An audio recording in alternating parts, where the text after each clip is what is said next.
నిన్ను మెచ్చి నీ కోసం వచ్చానులే, కడదాకా నిన్నింక విడబోనులే. ఈ ఆనందం అనుబంధం ఏ జన్మ వరమో అల్లుకుంది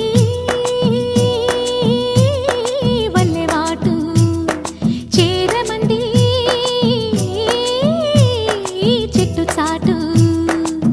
కొండమల్లి కొండ మల్లి కులుకు ఎందుకే, కుర్రగాడు కన్ను కొట్టి పిలిచినందుకే.